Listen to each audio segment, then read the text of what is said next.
put everything away, just have a pen and pencil out. Give a little quiz here. Not too bad, I don't think.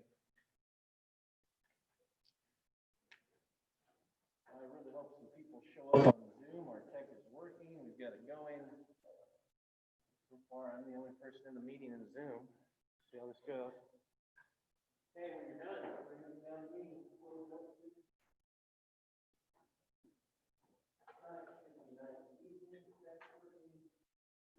Short lecture and test view.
Anyone else?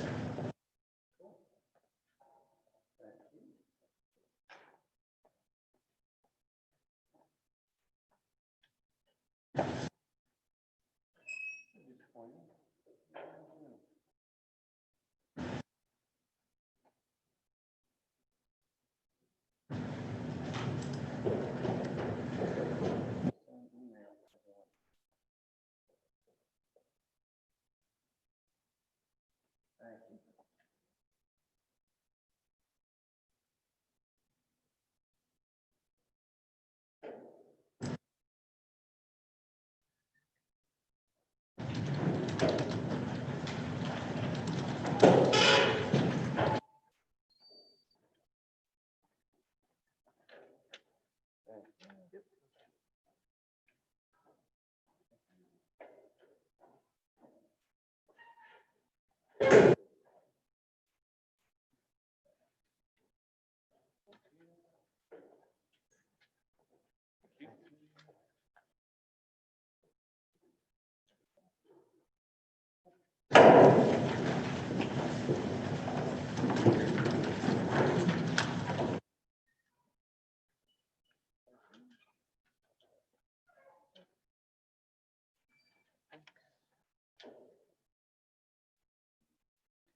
you.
Oh, of course, projectors can go out.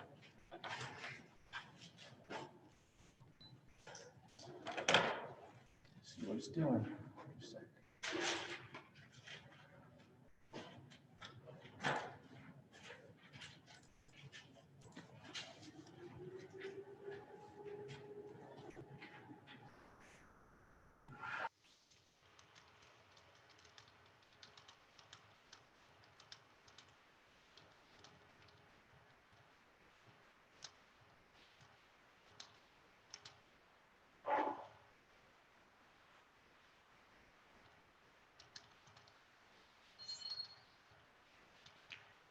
When you're done with the quiz again, just bring it down to me.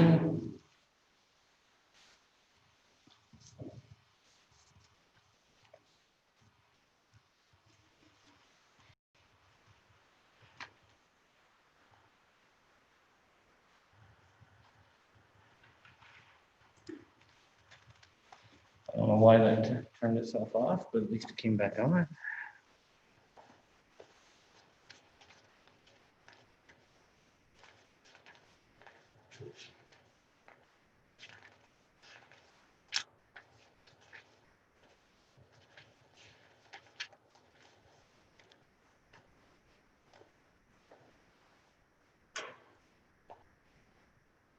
Okay, if I got everyone's, the online, if anyone's online in Zoom, which still supposedly no one is, I'm going to give them 3 minutes before the quiz closes, so just hang out for 3 minutes and we'll start lecturing.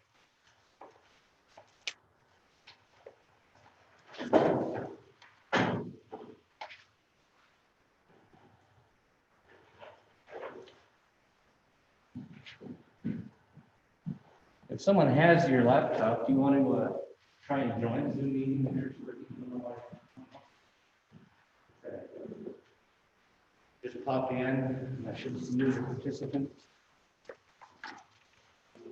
The syllabus has the number for the meeting. Should let you in.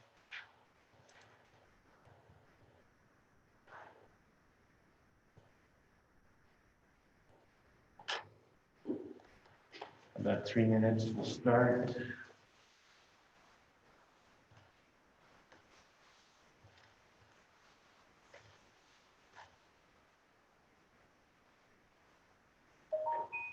Let's see.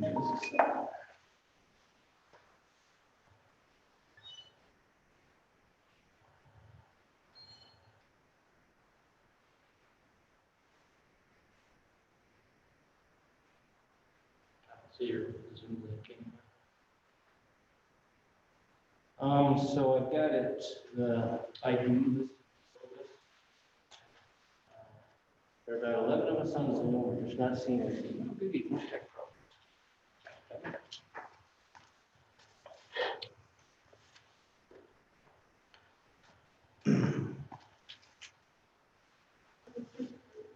What's it showing on your screen there? Nothing?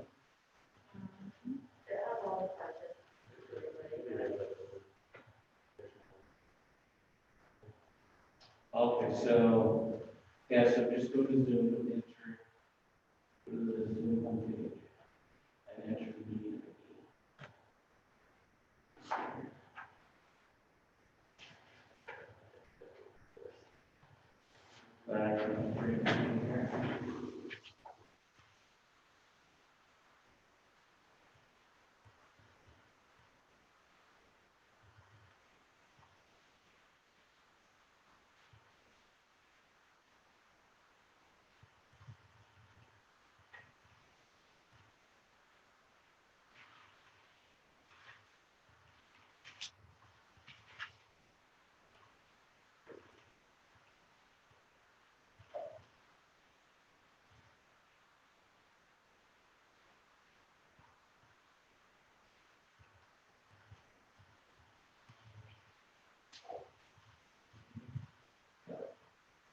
Meeting ID, I'll give it to you.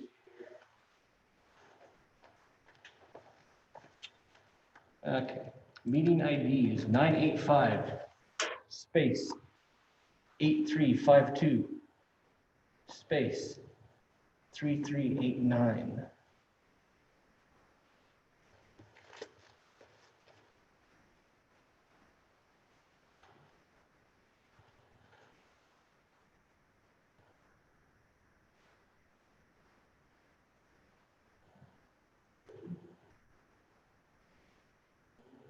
Okay, so we got some people on there. Okay. Then why is it only doing one here? So, okay. So message him for me, would you? You do a message to all. Tell him I'm working on it right now. Apparently this computer's doing something else weird. Let's see. Does it show you in the room? It has just me.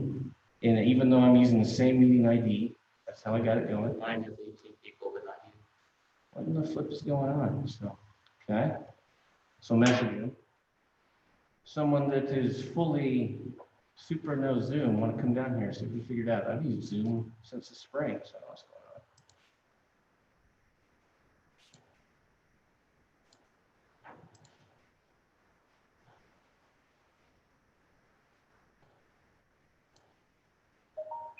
on? Okay, let's try this.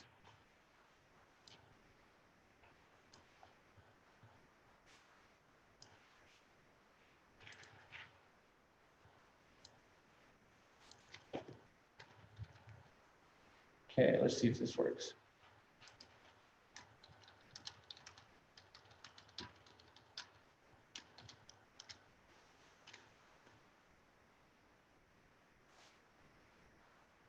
Okay, I just sent an email out. Someone want to try that email link? See if it shows up on, I show up on that?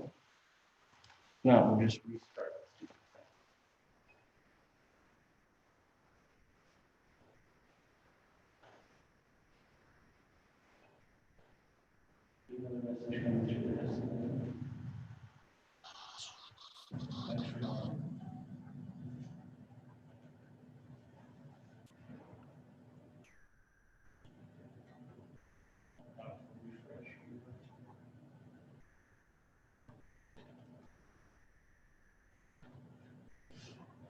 Take a second for the message to come through. You emailed it.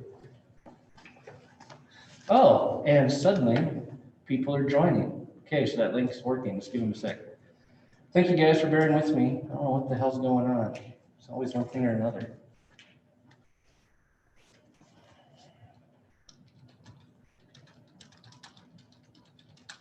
That's better. Maybe this. I don't know why it did that, because I mean, I'm the one that launched using that same code. Okay, this is it. Someone on Zoom, type if you can hear me, type a message.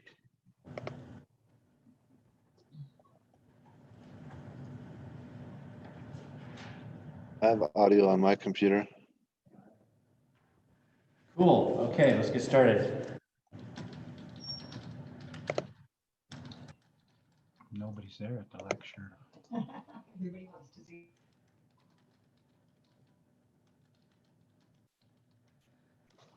Okay. Thank you guys for bearing with me.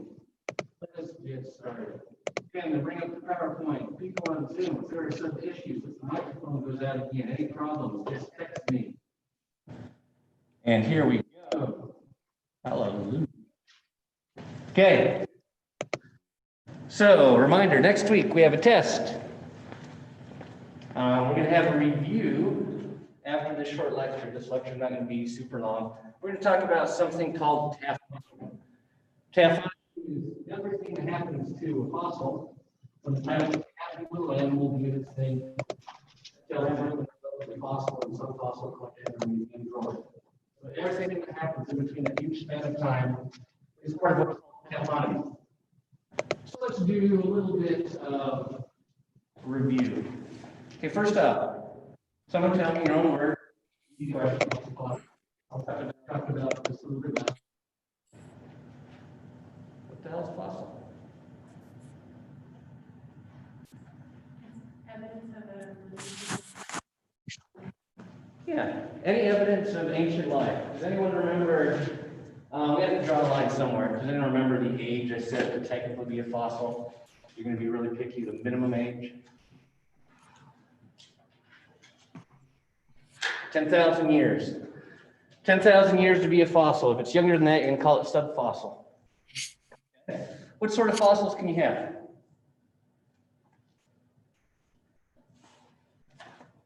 I'm going to point. Still hate pointing. What's that? Body and trace fossil. We have body and trace fossils. Someone give me an example of a body fossil.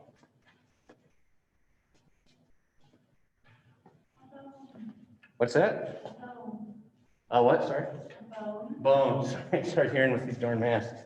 Yeah, a bone. Okay, there's a body fossil. Okay.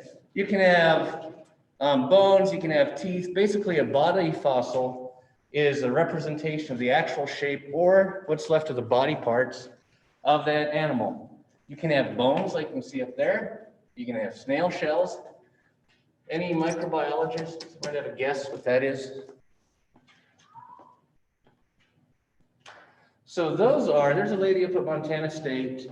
I've never got to meet her, but she worked in the same lab I worked up in there, who has made some really cool breakthroughs. She has found almost Jurassic Park stuff, not quite, not nice strands of DNA, but she has found little remnants of DNA molecules. She has found what looks to be blood cells, what look to be chunks of cell organelles, and actual tissues and dinosaur bones. And she's done that by dissolving all the mineral. So you can have that as body fossils too. It's still somewhat controversial, though at this point I say the evidence is in her favor. They've actually found stuff like that. I'm checking this text to make sure it's not a student on Zoom. Nope, my daughter wants chicken nuggets. Okay. So what is a fossil? Any evidence of past life. We talked about body fossils.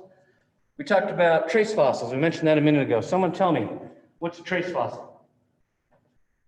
Like a footprint in the sand that's been turned into rock. Yeah, footprint in the sand. So it's evidence of the animal moving, okay? It's its activity. You can have a track, you can have a trail, you can have a burrow, you can have a boring, which hopefully this lecture isn't. Someone tell me, what is a boring? I'm talking about a boring into something. What does that mean? A hole. A hole, yeah. So all the times we get like little snail shells, clam shells, bones, insects will bore into bones, snails will bore into shells, worms will bore into wood. So you get stuff like that. And you had a question? What would coprolites look like right now? Coprolites are going to be sort of a trace fossil as far as I think, yeah.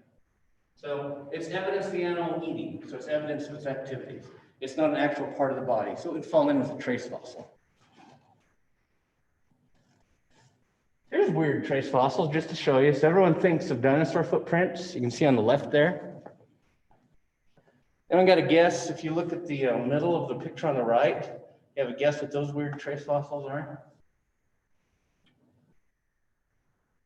See those lines that kind of do a weaving pattern, kind of like a DNA double helix, except it's a little more messed up. You guys see those lines?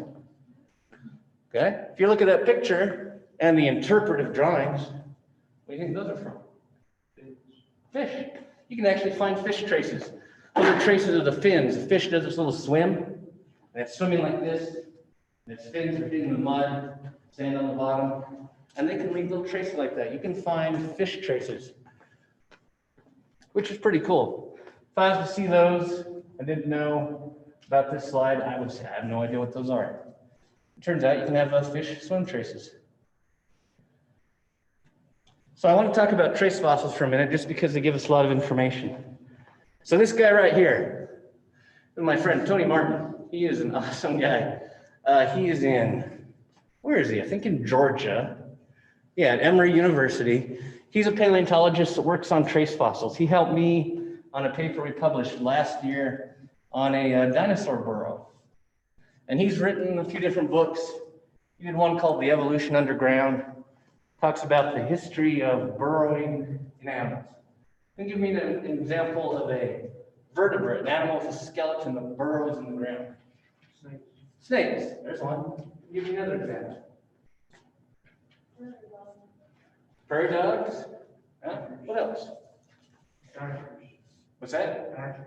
Badgers, yeah. Grumpy badgers. Anyone seen that video? Badger, mushroom. Curious. Okay. Badgers. You guys know that bears burrow? They make a den. You can't that just burrowing. Lots of animals do that. So that's an area of paleontology people don't usually think of. The reason I'm talking about Tony in this is I want to show you a nice trace fossil just because it's cool. You guys see this weird tube of rock right here? See how it kind of starts out flat and then curves up to the right? That's a dinosaur burrow. I found that in 2016. So we excavated a little dinosaur skeleton, and we knew this guy. By this point, we knew that it lived in burrows, but there'd only been one found. And yeah, we found like 24 skeletons, but only one burrow. And as I excavated that skeleton and took it out, didn't see any evidence for a burrow. Says, okay, we're screwed, no burrow here. As soon as I took it out though, there's this tube of rock just sticking out behind it. Just the very end right there. We said, okay, that's weird, let's excavate it. And as we did and followed it, it turned into this long tube. So we had our second dinosaur burrow. This chunk right here, I think when we were excavating the skeleton, clearing off the hill, we took that chunk out. So we didn't know the burrow was there.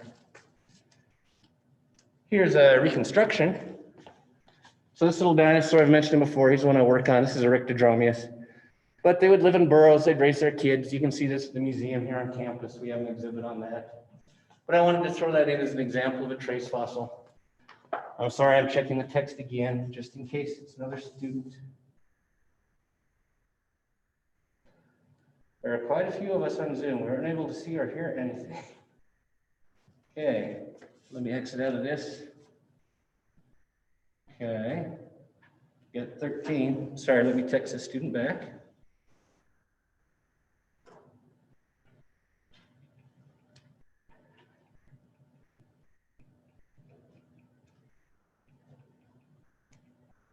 Thank you guys for bearing with me.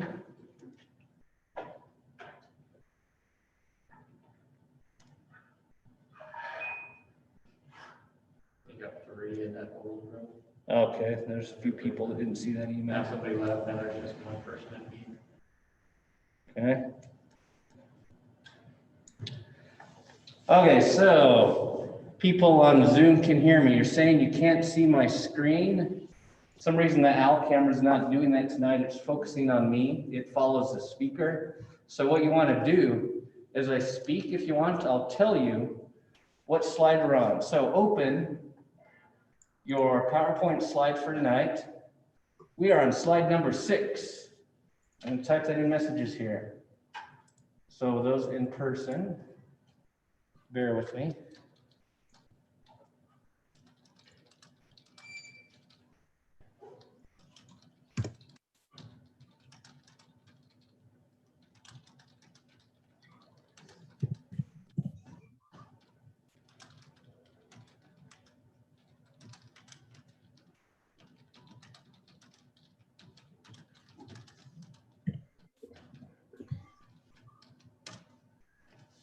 Okay, let me text the student back that we're doing that. If I was allowed, I'd just buy us pizza because you guys are nice and patient with all this crap that's going on.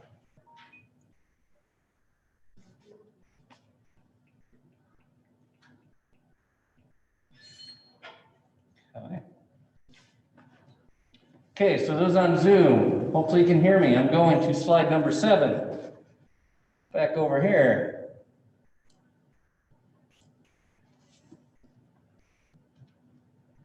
Okay, here we are, slide number 7. What is a fossil? We just talked about how you can have trace fossils. I wanted to point that out. Fossil, you can also have chemical fossils. Who can give me an example of a chemical fossil? Be an idea, something that we are more than dependent enough on at the moment. Coal, oil, or natural gas. Yeah, coal, oil, natural gas. You can count those as chemical fossils, okay? They come from ancient life. Coal comes from what? Who knows what coal comes from? Coal comes from plants, okay? Here's something that might surprise you. Tell me what oil comes from. Dinosaurs. So that's what I wanted you to say, though I'm not trying to call you out. That's actually not right, even despite that little meme. Oil comes from plankton. You guys know plankton off SpongeBob, little tiny organisms in the ocean that form the base of the food chain. Oil comes from lots and lots and lots and lots of plankton that are altered over time. But those are chemical fossils. That is chemical evidence of ancient life. Moving to slide number 8. I'm just going to check the chat here for the Zoom. I'm not hearing from anyone else. We still got 15 in there. I'm going to assume we're good. Okay, slide number 8. So we talked about different sorts of fossils. Big question is, how well do fossils record the history of life? Okay, does anyone got a guess? How reliable the fossil record would be? Don't have any thoughts? Did pretty well. Did pretty well, why is it? Well, you can see it, you can touch it, you say, oh, it's probably something like this. You can compare it to a similar creature from today. You can make guesses as to what that creature would have done. And based on where you find the fossils and what strata, you can tell how old they are. Yeah, tell how old they are, the environments they lived in, things like that. So yeah, it can be argued that the fossil record preserves things well. We're going to talk about what it does and doesn't preserve. It can be pretty patchy. So we know fossils record ancient life. Does every single thing that's ever lived become a fossil? No.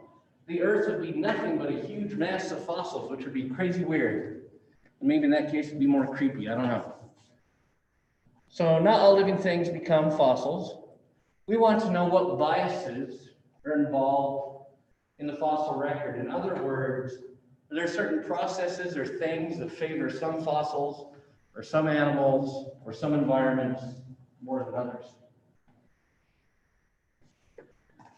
Slide 9. How do you preserve organisms? Let's give you some examples. And I love the way this is all food on here. Okay, you can freeze organisms. You can give me an example of a frozen fossil. That sounds really weird. Anyone have an idea of a frozen fossil? There's been a few on the news this past year. Mammoths. You wouldn't count that as frozen, that'd be pickled. You're thinking along the right lines though. But something that's actually frozen in ice. Mammoth, okay. You guys seen on the news, I think this was 2 or 3 weeks, my goodness, these texts. 2 or 3 weeks ago, there was in the news a frozen puppy. It was about 20,000 years old. I guess you'd say a wolf puppy. And there's mammoths, there's ox, there are bison. I don't know if there's a sloth yet. I'd love to see a sloth, those giant freaky sloths. But you can get fairly recent fossils, you know, a few tens of thousands of years old in frozen permafrost up in Alaska and Siberia and northern Canada. So you can freeze things to make fossils. You can dry things to make fossils. Who can give me an example of a dried fossil? Who has a guess? Well, I know it's not a false idea, but the mummies from Egypt. Yeah, you're close. You're right along the right path. So you can have mummified humans. They're not old enough to be fossils, but you can get natural mummies in caves that are old enough to be fossils. There are mummified moa from the South Pacific, if I remember right. Mummified sloths, giant ground sloths.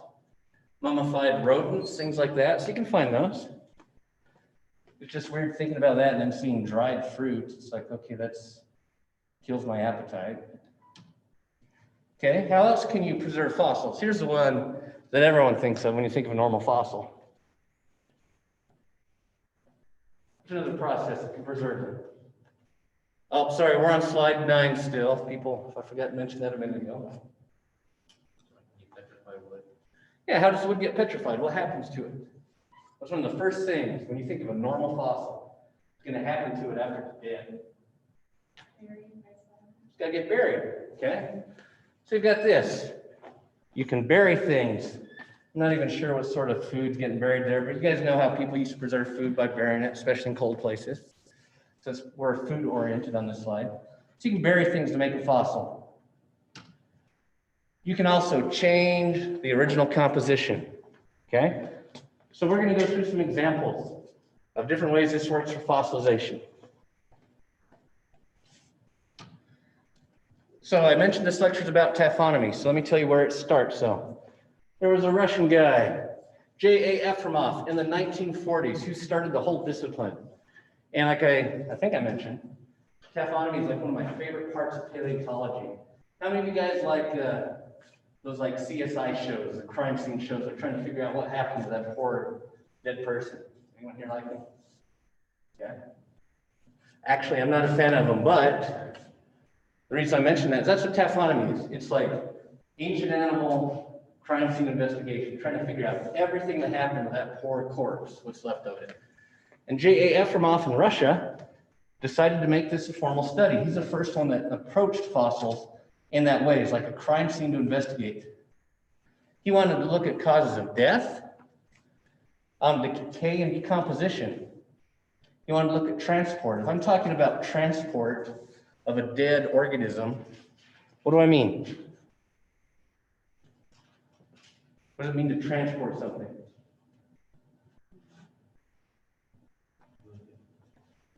Like if a predator carries babies, silly. Yeah, there you go. There's good fossil cases for stuff like that, actually. It's pretty cool. Yeah, so it's moved. He wanted to look at how things are buried, and he wanted to look at chemical changes. All these go into taphonomy. So as an example, scientists up in Montana, Montana's just spoiled if you're a dinosaur nerd, but up in Montana, they have huge bone beds full of thousands of individual dinosaurs. And scientists will look at mass mortalities like today to try and figure this out. So here's just a news clipping. Lightning strike kills 323 reindeer in Norway. I don't know any way you could determine that lightning killed a bunch of fossil dinosaurs. But when you see something like this, you can say, well, okay, it's at least a possibility. And you just mentioned that animals, carnivores will transport their food. You can see that right here. There are people who have argued that some of the big predatory dinosaurs would transport their food to a lair, and they argue that some bone deposits are lairs of big predators, which if they acted like mammals like this, is totally reasonable. Okay, so what happens after death? Okay, this is kind of yuck, especially if you're hungry. But who can tell me what are some of the basic things that happen after an organism dies?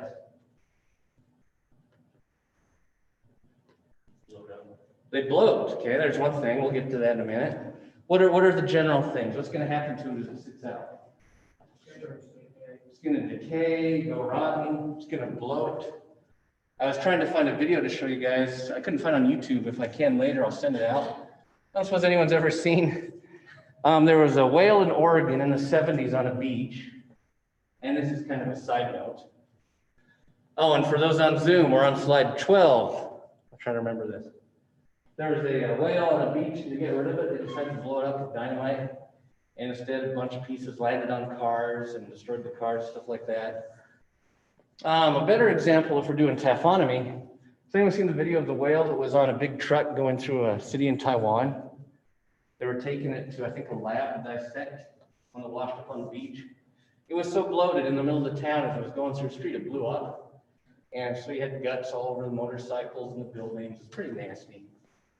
But yeah, you can, from taphonomy, sometimes you find evidence of bloated animals. They'll have their rib cage basically taken out, which is possibly from bloating. What else could do that though? What else might try and get in a rib cage, something, after it's dead? Predator, okay? You can look at that as part of the mystery of taphonomy. It's trying to figure out what killed these animals and what happened to them. You can also have transport. So we talked about transport, moving things. You can look at what's called alignment. We're on slide 13 for the Zoom people. You can look at alignment of fossils, and that means, let's say you have these shells. They don't show up so on this picture. Let's say you have a bunch of conical shells with a wide end and a pointed end. You can have what's called alignment, where all the ends point in the same direction. That can be done by water. You can use fossils and the way they're aligned to tell the direction that the water was flowing when they're buried. You can find evidence of things being buried by sand in sand dune deposits. We're on slide 14. There's a beautiful example of a fossil buried probably by windblown dunes. So I'm going to come out here and look it up really fast. Cool. Hopefully the people on Zoom are still hearing me. Okay.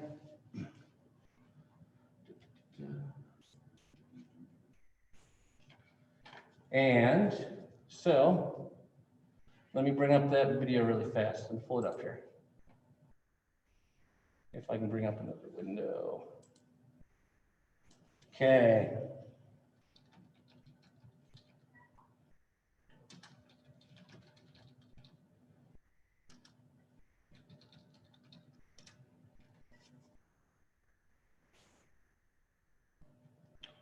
Okay, so let's see if I can find the original fossil.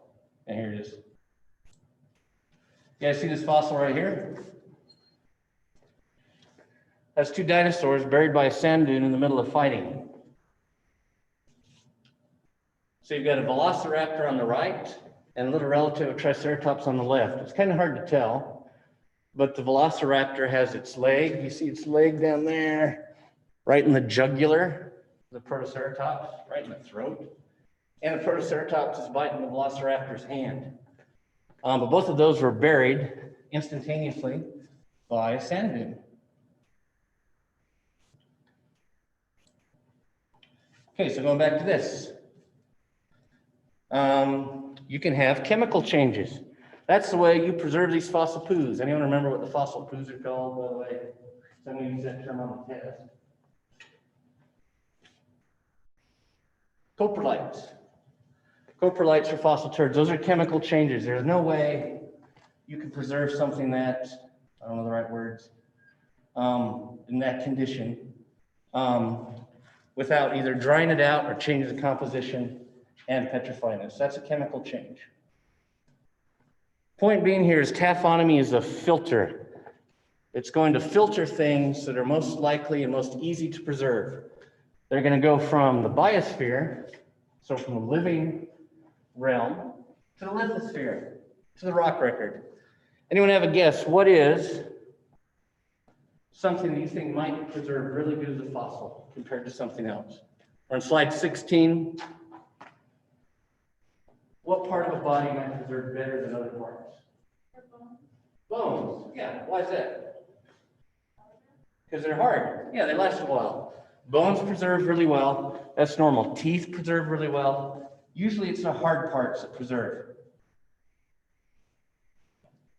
So some examples. You can preserve the original hard parts. These are ammonoids and ammonites. These are relatives of squid. Sometimes when you're lucky, these will preserve, and you see the nice color here? Has anyone ever seen a pearl that kind of has that sheen too? Or a clam shell, I should say. Okay, that's the original shell preserved. It's the original nacre, it's called. Sometimes you're lucky, you'll get those original hard parts preserved. You can do that with recent fossils, like fossil mammoths, things that are tens of thousands of years old that haven't been buried too long and altered. You can get the original hard parts. You can get to crab shells that are mineralized. It's called permineralization.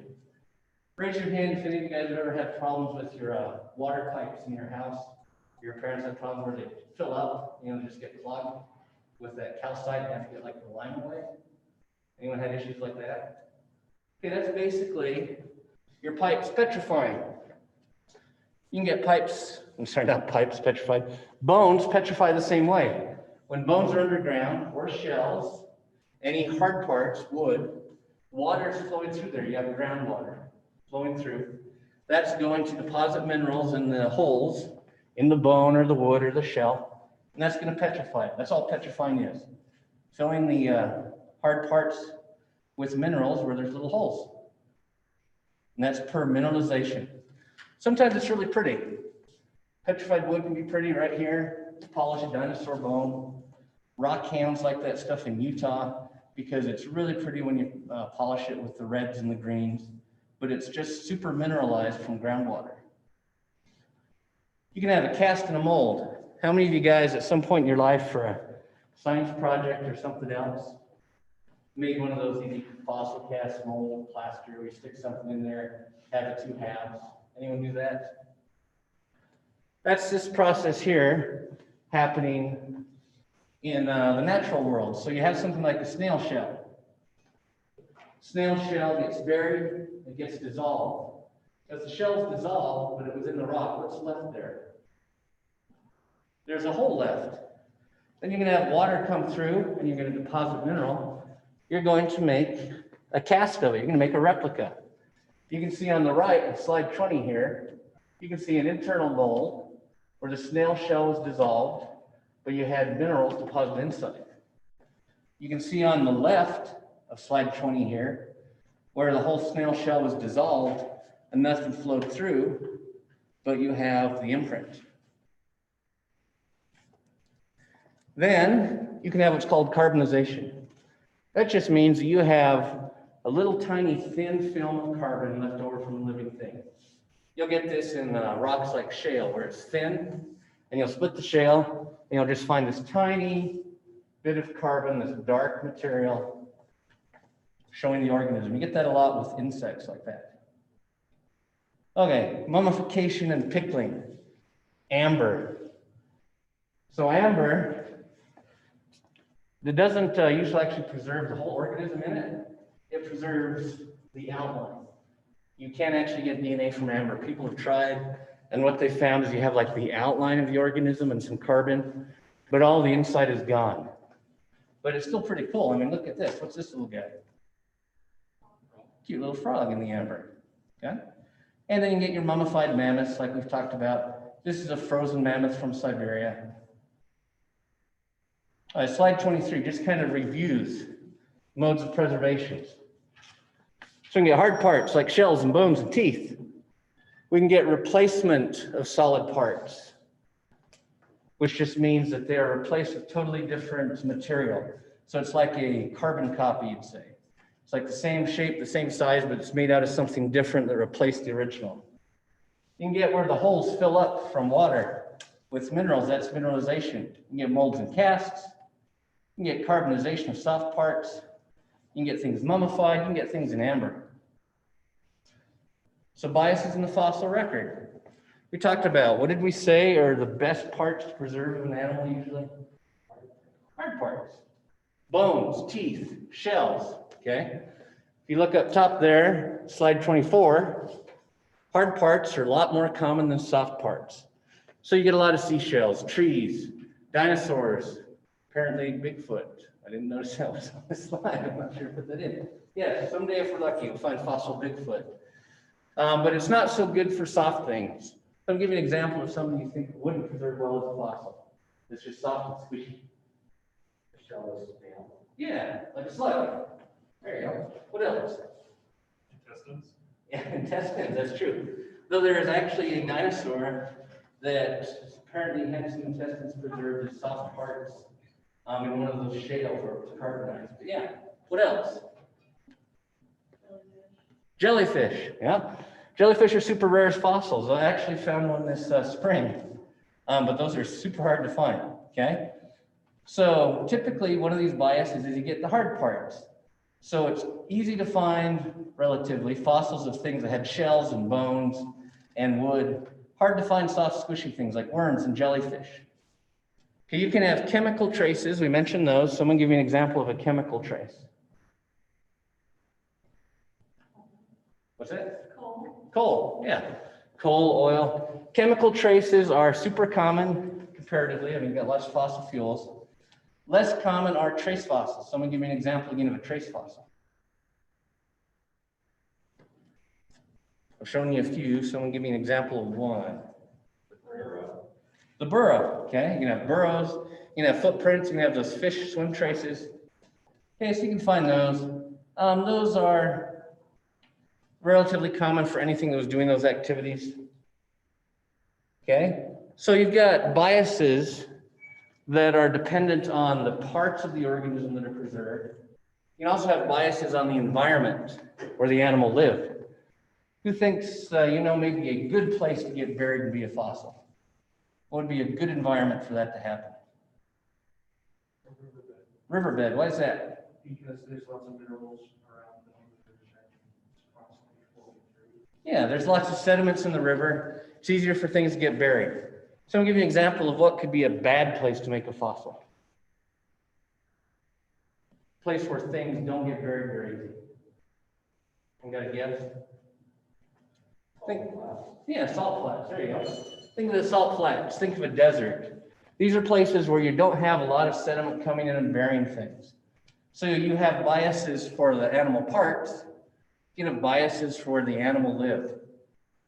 So if you think along those lines, it's hard to find fossils of animals that lived in deserts because there was a lot of burial.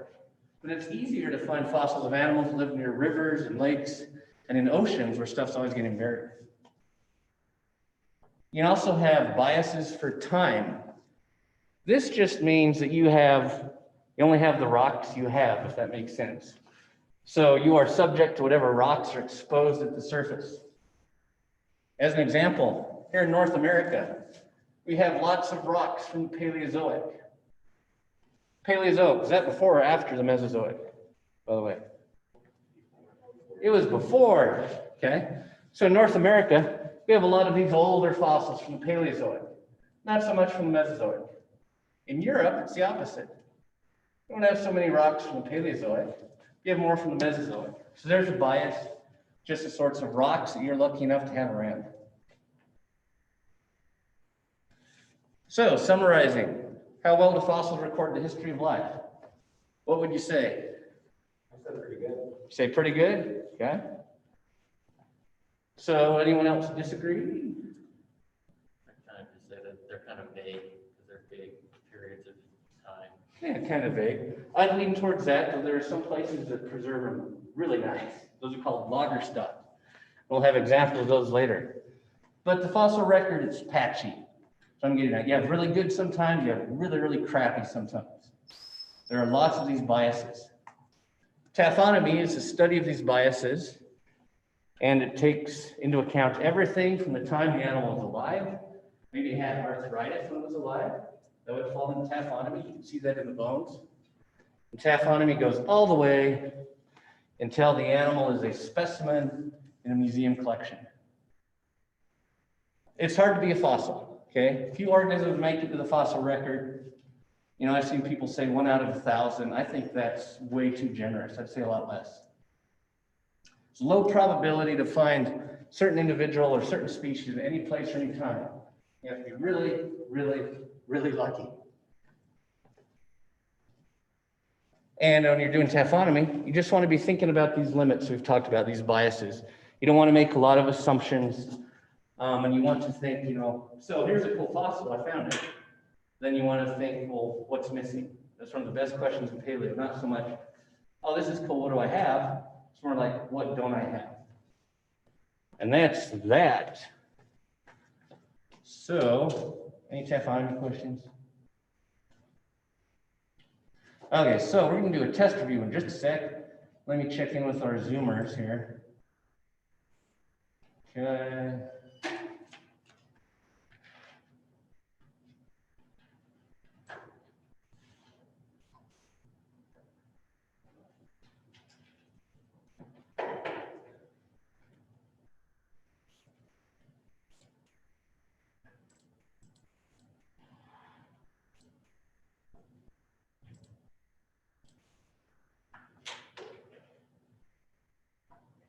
So let's see here. Someone want to do me a favor, pass these out. I'll check in with the Zoomers if I have text really fast. You might pass these out for me. Give you guys a review sheet.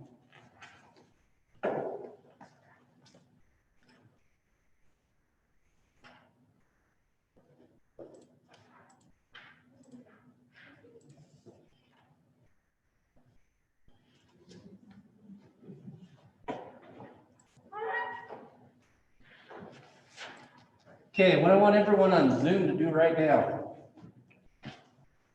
So I know that you are on Zoom. Send me an email right now. It doesn't have to say anything. Send me a blank email so I can give you credit for attending the review that we are about to do. So everyone in Zoom right now, stay in Zoom, but send me an email. So I see the timestamp right now, know that you're participating in the review. The review sheet is also posted online. If any of you Zoom people are having a hard time with any tech, drop me a text still. We're going to go through the review here.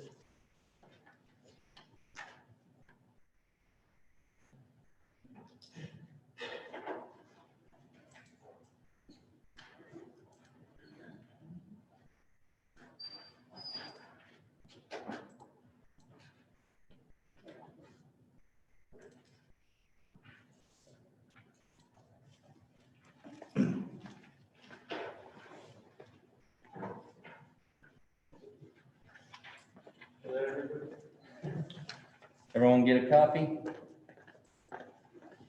Thank you.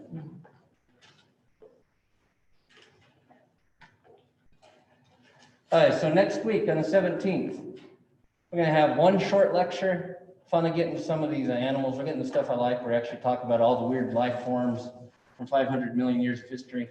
We'll have a short lecture, then we're going to have the exam. Exam will be closed book for those that are attending online. I'll have it sorted out so you can do it online, and I'll have it locked so you are stuck just on your screen and can't be tempted by anything else. So those on Zoom, again, the review is posted on Moodle. I would open it up right now as we go through this step by step. Take any notes you want. This review sheet is pretty basic, but let's just jump into it here. So number one, say, what is an argument? What are deductive and inductive arguments? You guys want to know the basics of this? Who can tell me what a deductive argument is? Reasoning from one or more statements to reach a logical conclusion. Yeah, you use two or more premises to reach a logical conclusion. If you don't remember that right now, study it. And I'll tell you right now, I always forget which is which. Only way I remember is having to teach this. So don't feel bad if you can't remember off the top of your head. But a deductive argument uses two or more premises to reach a conclusion. You can tell me what an inductive argument is. If we do inductive argument, what are we using to make that argument? Observation of trends to predict the future. Isn't the inductive the two or more? Deductive is, I could be wrong, I'll admit. I was gonna say, let me check, 'cause I didn't think I confused myself, but I have it. Let's pull up the lecture here. Argument. Okay. Nope, deductive is two or more premises. Yep. Okay, so deductive is, like we said at the beginning, two or more premises to make a conclusion. Inductive is where you use observations, like we said, where you use observations to try and predict what you think will happen. Inductive is more daring. It's more of a risk as far as an argument. Okay, I'm going to ask you guys, and tell me if I'm going too fast. What is the hierarchy for knowing quality of evidence? Okay. Basically, you want to be able to tell me if something is a third-person experience. You can give me an example of a third-person experience. Going way back to the beginning. My sister's best friend's child. Yeah, my sister's best friend's child said they're from the planet Mars. Something you'd be like, okay, that's iffy. That's third-person experience. Okay, third-person authority. What's that? Someone give me an example. Somebody you trust. Someone you trust, but it's still someone said. Like, okay, my brother said that this girl likes me. That would be third-person authority. Maybe you're daring and take a risk, but that's third-person authority. Intuition. Someone give me an example of intuition. I'll give you an example. I had intuition tonight, and I think the tech will be fixed. I hope the tech is fixed, but there's no way to prove it until I get there. That's just your gut feeling. Intuition is gut feeling. Can be reliable, but it's certainly not the most. Okay, someone give me first-person experience.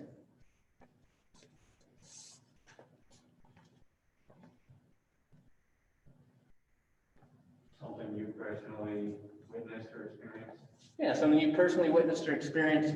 You didn't take a lot of notes. You didn't sit there and study it. Just something you kind of glanced and observed, okay? So we've got this simple example here. Oh, I saw water flowing down the hill after the rain. Okay, now we're moving up. First-person observation. So this is a little bit different. Who can give me an example of first-person observation?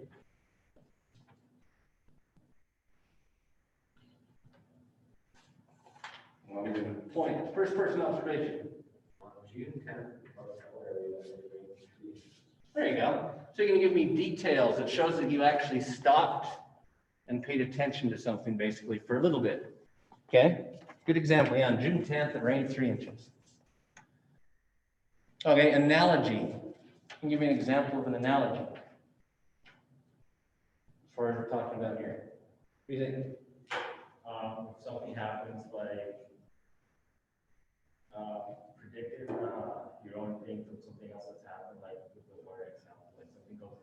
anything should be going down discovery or something. Yeah, you observed something before, and you're using that to say, okay, I think it's gonna happen again, that sort of thing, yeah? Okay, case example. Let's see, give me an example of a case example, if you would. Like the grass with all the. Yeah, so you're just giving details. So it's a little bit more than a first-person observation. You're giving a lot of specific details. You could say on September 10th, after 10 minutes and a quiz and slight technical difficulties, Dr. Krumenacker was actually able to give a slightly coherent lecture. That would be a case example. Controlled experiment. Give me an example of a controlled experiment. You have variables, you test, see your hypothesis. Yeah, so you're controlling your variable, let's keep using those words, controlling all aspects of your experiment to test something very specifically. That is a controlled experiment. That is the best way, as far as science, to have good evidence. So you want to be familiar with the scheme here. On slide 4, 5, 6, 7, 8, 9. Number 3. How are mythical animals and paleontology related? You tell me, how is the griffin related to paleontology? You guys remember, what was the griffin? They look like fossils. Looked like fossils. Let's bring it up here. Let's see, I think that's the next lecture. Yeah.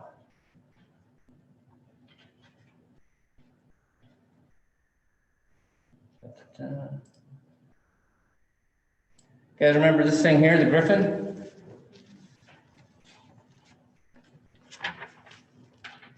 What sort of fossil might have inspired the griffin? You don't have to remember the exact species name, but what sort of animal?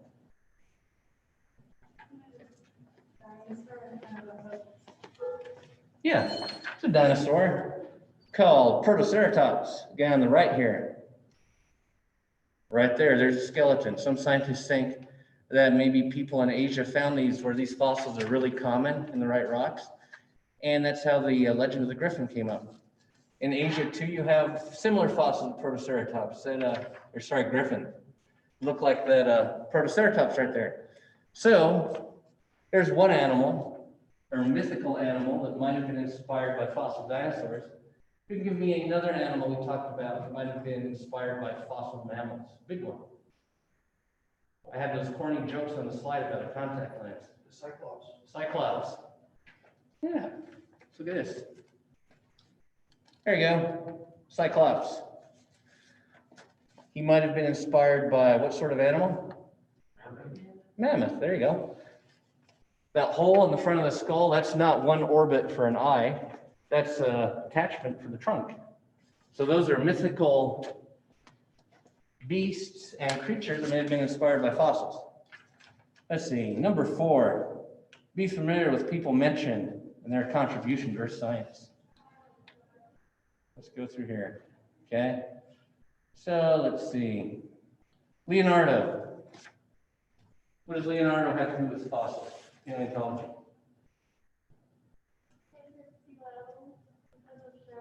Yeah, he was wondering if the sea level could have changed because he was finding fossil shells in the mountains. Same thing with, we'll get to him. Let's talk about this guy so I don't skip him. Conrad Gesner. Okay, what did he have to do with fossils? What specifically did he notice about fossils in relation to animals today? Yeah, they look similar. So Conrad here noticed that fossils look like animals. That's it. He's like, oh, wait, these aren't just funky rocks. These are really, really looking like living things. Steno right here. What was his contribution? Tungstones. What are tungstones actually? See them right there. What are tungstones? From what? Shark teeth. Yeah. Steno recognized that tungstones were actually fossil shark teeth, and kind of like Conrad there, he noticed that fossils looked to be from living animals of some type. he came up with the idea that maybe animals were getting buried to form fossils. And that the rocks weren't always rocks. They used to be mud or sand or silt. Let's see. We had Johann here. We just mentioned him briefly. So Johann Jakob Schutzer, who liked to collect fossils and found this big salamander that he thought was a human from Noah's flood. Johann was a proponent that the earth was static and didn't change. You guys remember talking about uniformitarianism and catastrophism? Okay. He thought the earth was static. Then we had Johann here. Who remembers these things? Tell me about Johann Wirtschaftsburgensis, or sorry, I read the wrong thing. Johann Berenger. What are these things? Yeah, the fake fossils. People, some of his colleagues decided to make him look like an ass for whatever reason. Apparently he had a bit of an ego. And they had a bunch of these fake fossils made and brought them in. And he described them as real. Okay, then we had Robert Hooke. What did Hooke contribute? I'm going to teach my middle schoolers about Hooke next week. You don't know? He did a lot of things with a certain instrument. He did microscopes. He noticed if you looked at fossils under microscopes, you could see that same cell structure in them. Then we had Carolus Linnaeus. Linnaeus did a big contribution for fossils and all of biology. And remember what he did? Taxonomy, yeah. He came up with a way to classify living things. He came up with a classification of life. Then good old William Strata Smith remembers what Bill Smith came up with. Let's find him here. He comes up in a sec.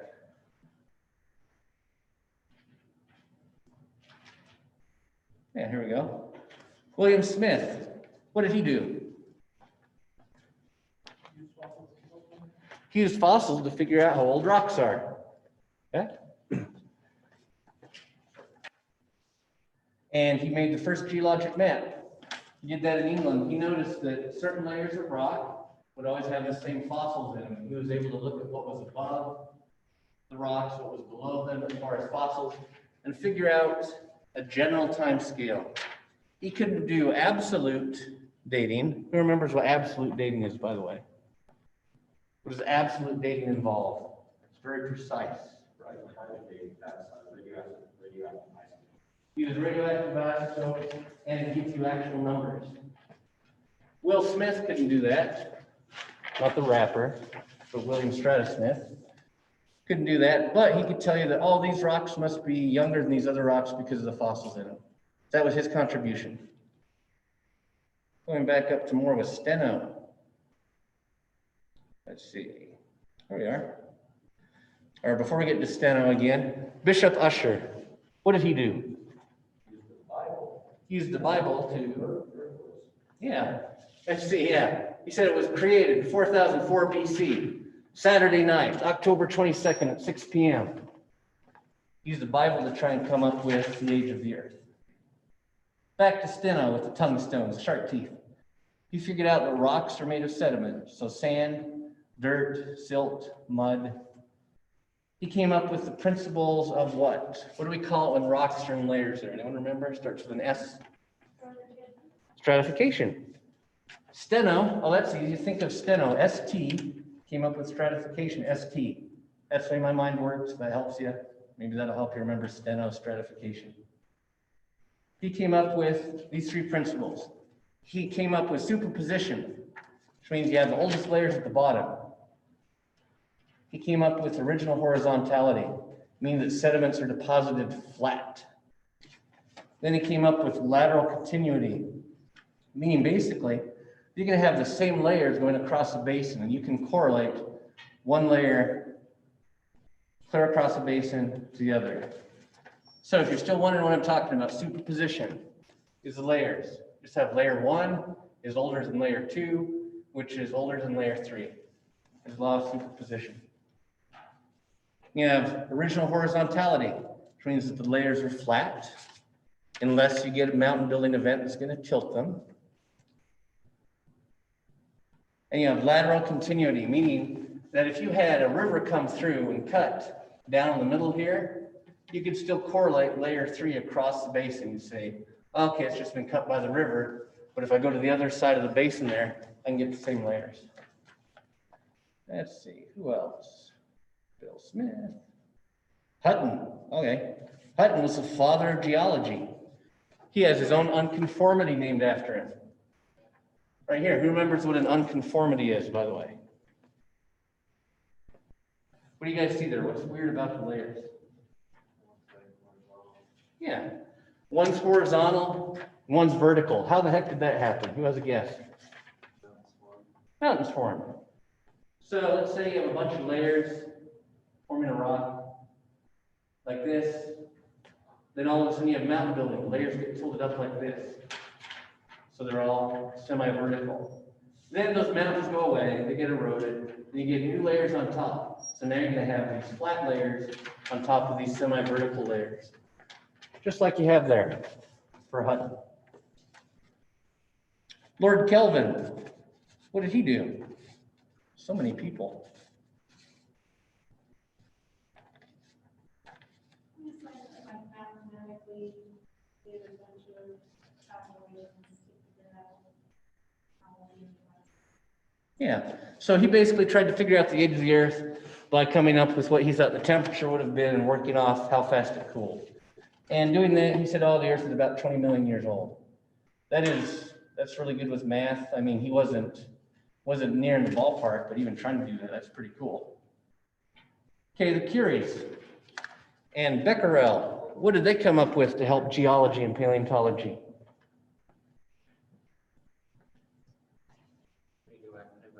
Isotopes, yeah. They came up with radioactivity. And they gave us what sort of dating? We call that where we can get actual numbers?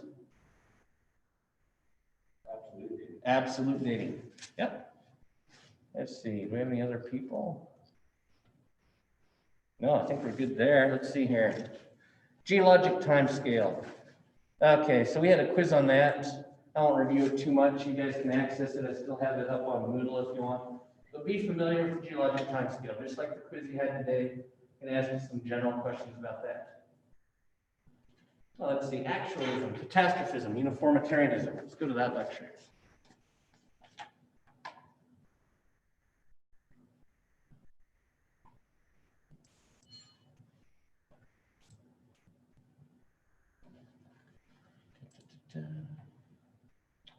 I do hope Zoom people are still hearing me. Same thing, if you can hear me and you're having an issue, text me. Okay, uniformitarianism, actualism, catastrophism. So we talked about, does the Earth change or does it just stay the same all the time? Okay? So catastrophism. What is the basic idea of catastrophism? As far as the Earth formed, if you're for the catastrophic theory, or catastrophism, what would you be saying about the Earth? Everything formed at once and it hasn't changed. You had a whole bunch of giant dramatic events. The Earth formed, it hasn't changed. That's catastrophism. That's saying that the Earth is static now. It doesn't change since it was first formed.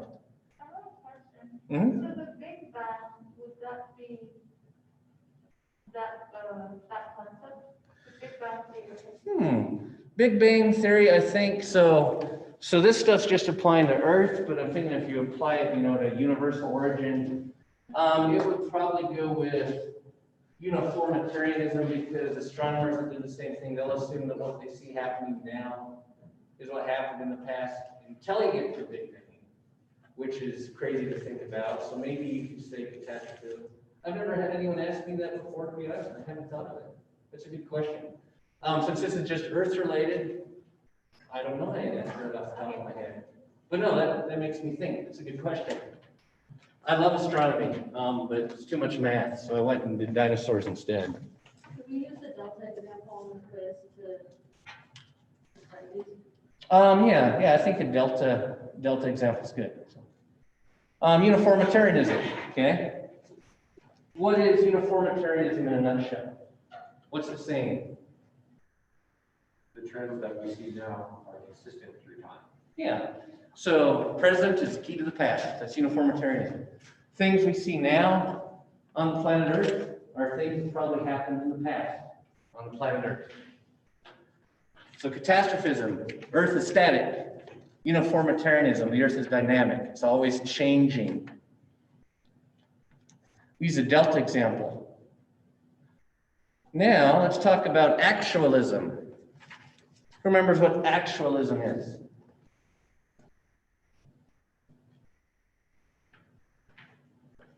Basically can't tell you anything about the past because they could have changed.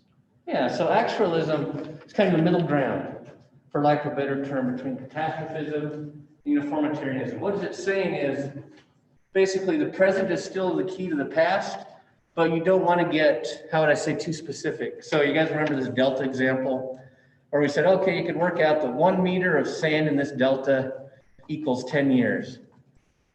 So let's say you're looking at these rocks, you say, okay, 1 meter equals 10 years.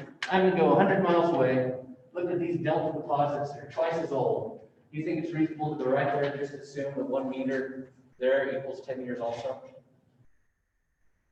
Is that a good idea, bad idea? You don't care? Because a river could have dried. Yeah, river gets dry. Okay, you guys remember talking about 100-year floods, 1,000-year floods, 10-year floods? That just refers to how bad the flood is and how often it happens on average. That's actualism.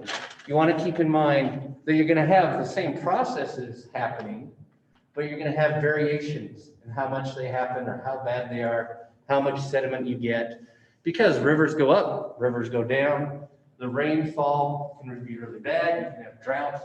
You're always having these little changes. That's actualism, where the rate of certain processes can vary.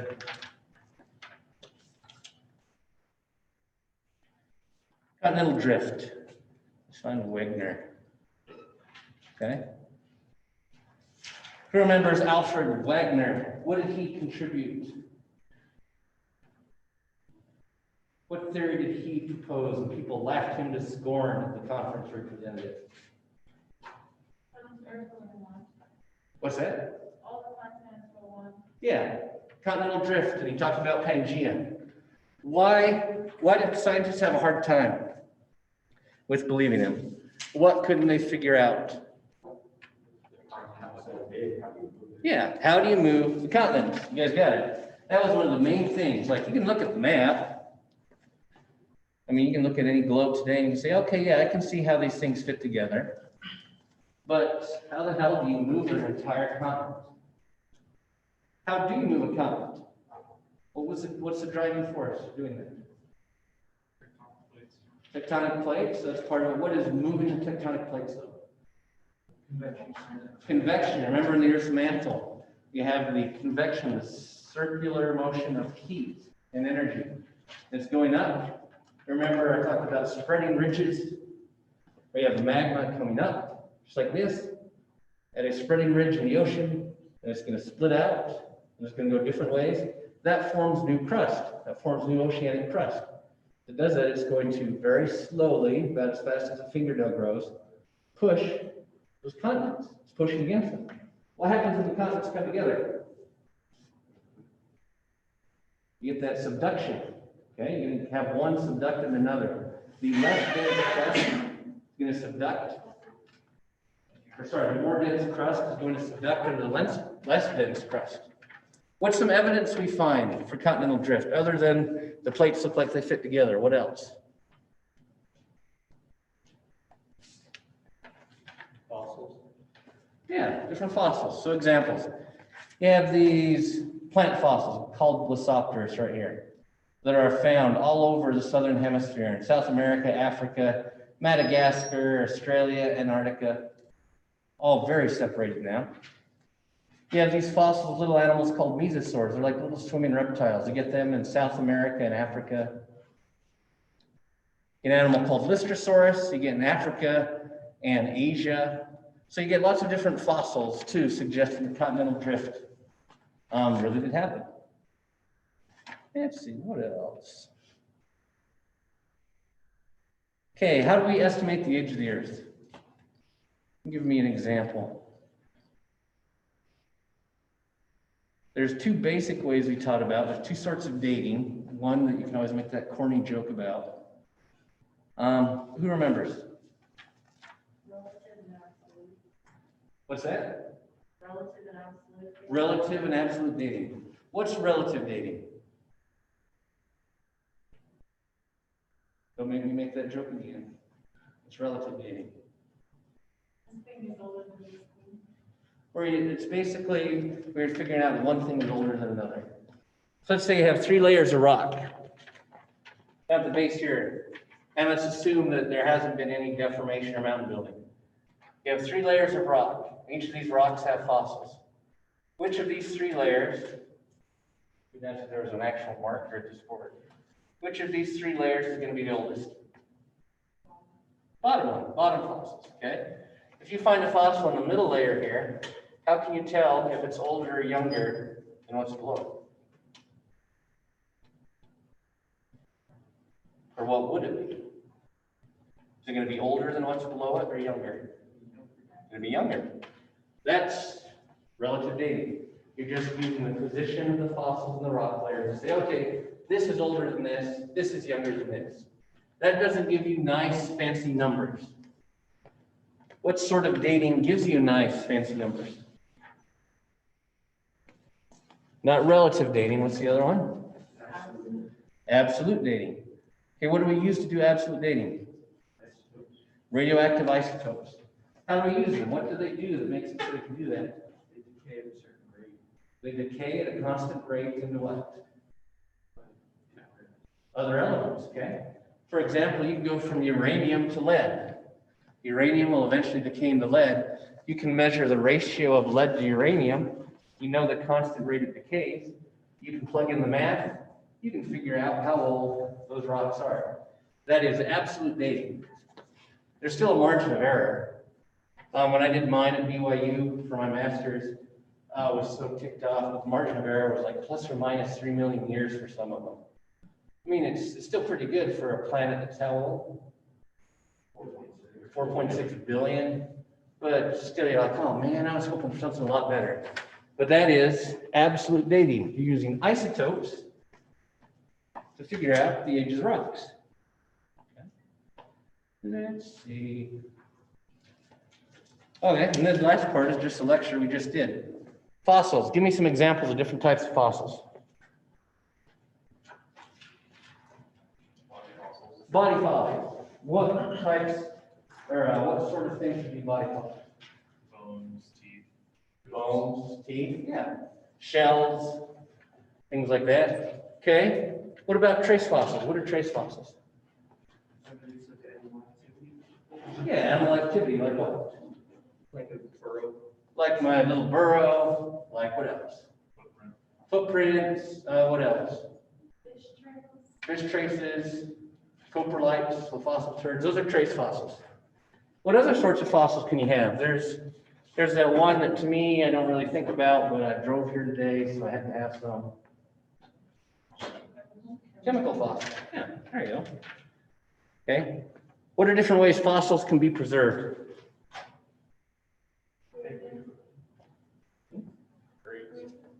Freeze. Yep, you can have frozen fossils, which is basically a sort of mummy. But yeah, frozen. What else? You can have dried mummies. They get in caves in the Southwest. What else? What's that? Chemical changes. Chemical changes, yeah. So you can get it where they're permineralized, which just means petrified, where you get minerals deposited in the holes in the bone or the wood or the shell. You can get it where they're totally changed chemically, where it's not the same thing left at all, but it's like an exact stone copy. It's replacement. What else? What is it when you just have like a thin carbon imprint showing where the animal was? Carbonization. Yeah, there you go. Okay. Okay, so fallacies. I'm not going to go through these one by one, but right at the beginning of your first lecture, you want to know your fallacies. Your ad hominem, your straw man. You want to be able to recognize those. How good is the fossil record? Patchy. It's patchy. You get occasional places that are really awesome and preserve something for maybe few thousand years to a million years, but it's really patchy. Why is it patchy? What are those biases? Live organisms don't become fossils. Why not? What's filtering them out? What is it making it so they don't fossilize? Hard parts versus soft parts. Yeah, think of all those squishy things. Think of all the worms and slugs and jellyfish and boneless, slimy, weird creatures that have never fossilized because they don't have any hard parts that last very long. Okay, so there's a big bias. What's another sort of bias? Say place? Yeah, place where they live. Someone give me a bad place to become a fossil, usually. Desert. Or way up in the mountains, where everything's just getting washed down river for a long time where it can't be buried. Deserts, mountains. I'm gonna sneeze, maybe. Maybe not. Okay. Where are good places to form fossils? Rivers, okay, like a big river down at the end of the mountains where it just kind of settles down and starts dumping all the gravel and dirt and mud. What would be another good place to make a fossil? Nice big wet place. Sometimes swamps, if you have big lakes and swamps. What is like the largest bodies of water on the planet? Oceans. Oceans, some parts of oceans, great places to make a fossil. Basically, if you have water there, generally, not always, but it really helps if you have a big body of water and it's getting sediment deposited, that's a great place to make a fossil. So we have lots of ocean fossils, fermented lake fossils, things that lived on dry ground. That's harder to find their fossils. Okay, what is taphonomy? It's the study of what? What happened after death? What happened after death and even a little bit before. So from the time the animal is alive until when? Even after that, a little bit, but you're getting closer. Till the time you're holding it as a specimen. All of that is taphonomy. So if the animal had arthritis when it was alive, that's going to fall in taphonomy because you're going to see that in the bone. If the animal has a rehealed broken bone but it still lives a while, that's taphonomy. The animal could have been scattered before it was buried. Let's say that some legs got moved away, you just have the skull and some of the spine. That would be taphonomy. Let's say that when you find it, you very tragically accidentally break it in half. That would be taphonomy. All of that. In a museum, when you put the numbers on it, so it has a data point, that can actually be taphonomy. So everything from the time it's alive to the time it's a specimen being studied falls into taphonomy. What did I compare it to? Yeah, to sexify it, if that's a word. So it's like CSI fossil. You're trying to figure out the crime scene, everything that happened, what killed it, how it was buried, what happened to it after. All that is taphonomy. And that ties into those biases. Usually you're just going to get those hard parts. That's part of taphonomy. If you get the soft parts, then you have special circumstances like that dinosaur with the intestines from Italy. Psionics, I think it's called. But yeah, that's all taphonomy. Taphonomy is how did it preserve? Why do we have this part? Why do we not have this part? Why is it in such crappy condition? Why is it beautifully preserved? That is all the lovely area of taphonomy. Whew. Any questions on the review? Anything you guys are wondering about? So the test, next week, we'll have a short lecture. We'll have the test. Knock on wood, our tech will continue to cooperate. I shouldn't jinx it. If you have a question, anything like that, just email me. Logan's got your stuff graded. Should be up to date. I will get him these quizzes. You guys want me to pass these quizzes back really fast? Last week? I'll have names. I got Adam.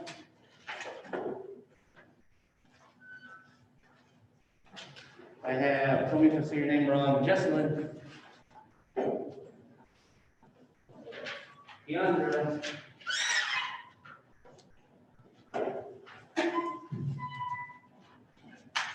Jennifer.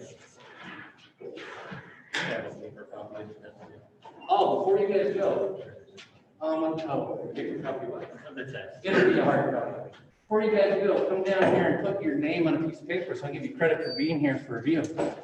If you've gotten your quiz back, you can go ahead and leave. But come down here, put your name on this piece of paper for me. We'll give you credit. Hunter. Sam. Yeah, don't forget to put your name down here. Zoom people, I'm gonna close this out. I'm gonna send an email, make sure you all heard me, got all this information. Yeah, I think we're getting there. Okay, Zoom people, goodbye. I hope you hear me. Oh, I hope so. This is such a crap show.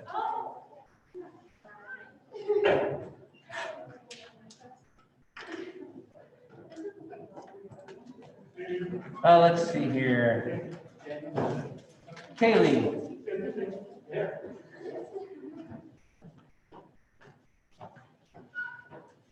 Kaylee, Nathaniel. David. Here. There you go. Make sure you put your name down there so we can credit. Dira. Okay, here's a simple thing. How do I get this back to full screen so I can stop recording?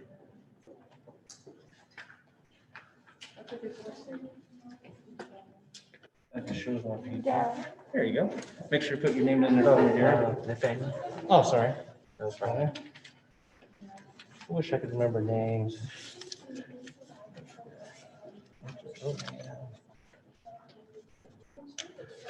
There you are. Great. Make sure you put your name down here. Okay, is this Bailey Olivia? I'm sorry if I'm getting your name wrong. Okay, Zoom people, if you can hear me, go ahead and log out. I'm gonna close this down after I've got these passed out. Oh yeah, Michaela. There you go. Yep, Jared. Nick. There you go. Umar. Ivy. Oh, sorry. There you go. Make sure you got your name down there. Oh, Ivy. Clarissa. Lauren. Tom. Thomas. Oh, sorry. There you go. And Mariah. And Samantha. Daniel. Bennett. And, yep, there you go. Mhm. Hayden. Jesse. Jonas. Paige. Caitlin? Yes, right. Dang.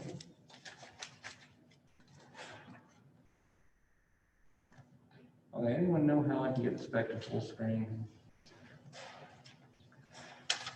It switched itself when I, You want just that to be full screen? yeah, just so I can stop the recording. Thank you for the question. Okay, your Zoom. You're welcome.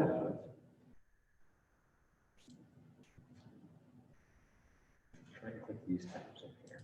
I tried those, it just does that. That's on. Usually you can leave through here. Yeah. Or if you close this window, it will like go automatically. Try that. I want to stop for all of it, save it, I guess. We're gonna find out. I'm glad it's not just me. I'm like, no, the Zoom should automatically